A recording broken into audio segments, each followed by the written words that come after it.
الحمدللہ بہت خوشی ہوئی اور اس مبارک مہینے کے اختتام پر آج یہ کانفرنس کا انعقاد ہوا تو 4 سال کے بعد مجھے بھی سعادت حاصل ہوئی کہ اس کانفرنس میں نے شرکت کی، اور خوشی کی بات ہے کہ نہ صرف سری نگر کے بلکہ دور دراز علاقوں سے بھی طلبہ اور طالبات نے یہاں اس پروگرام میں حصہ لیا، اور بہت ہی آسان طریقے سے میں سمجھتا ہوں کہ حضور صلی اللہ علیہ وسلم کی سیرت پاک کے جو مختلف گوشے ہیں ان پر جو پہلو روشنی ڈالی گئی، اور کوشش یہی ہوتی ہے انجمن کی کہ اس طرح کے پروگراموں کے ذریعے ہم جہاں پہ کوشش کریں کہ معاشرے میں جو ایشوز ہیں، کیونکہ حضور صلی اللہ علیہ وسلم کی جو تعلیمات ہیں وہ بہت ہی وسیع ہیں، ہر پہلو پہ ہمیں گائیڈ کیا گیا ہے کہ ہماری زندگی کیسی ہونی چاہیے، تو ہم توقع رکھتے ہیں کہ انشاءاللہ مختلف گوشوں سے ہم اپنے لیے ایک جو ہے وہ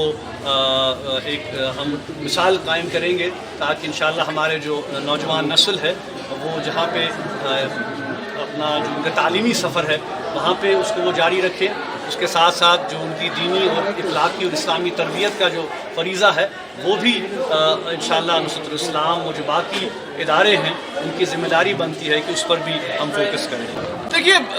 ظاہر سی بات ہے کہ عالم اسلام کے ساتھ ساتھ جموں کشمیر کے عوام کے جذبات بھی بہت زیادہ مجروح ہیں، اور جس بھی انسان کے اندر ایک درد مند دل ہوگا وہ اس وقت بہت ہی مایوس ہے کہ جس طرح سے خاموشی اختیار کی جا رہی ہے، جس طرح سے ہم دیکھ رہے ہیں کہ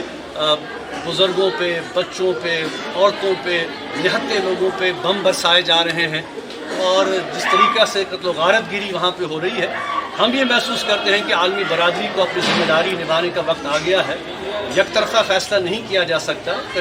جو فلسطین کا مسئلہ ہے وہ دیرینہ مسئلہ ہے، اور ہم نے ہمیشہ یہ محسوس کیا ہے کہ اس مسئلے کا ایک منصفانہ حل نکالا جانا چاہیے۔ فلسطین کے عوام کے جو حقوق ہیں وہ انہیں واپس دیے جانے چاہیے۔ ظاہر سی بات ہے کہ ان کا ملک اور ان کی سرزمین جو ہے ان پر تنگ کر دی گئی ہے، اس سے زیادہ ظلم کیا ہو سکتا ہے؟ اس لیے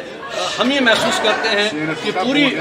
جو کشمیری قوم ہے وہ اس درد کو، اس کردناک مناظر کو جو ہم صبح شام ٹی وی پہ دیکھ رہے ہیں، میڈیا پہ دیکھ رہے ہیں، ہم بھی یہ محسوس کرتے ہیں کہ یہ سلسلہ فوری طور بند ہونا چاہیے، عالمی برادری کو آگے آنا چاہیے، اس مسئلے کا حل نکالا جانا چاہیے، اور ہم یہ محسوس کرتے ہیں کہ جہاں فلسطین کے عوام کو ان کا بنیادی حق دیا جانا چاہیے کہ وہ عزت اور سکون سے جئیں، وہاں اسرائیل کے عوام بھی امن و امان سے جئیں۔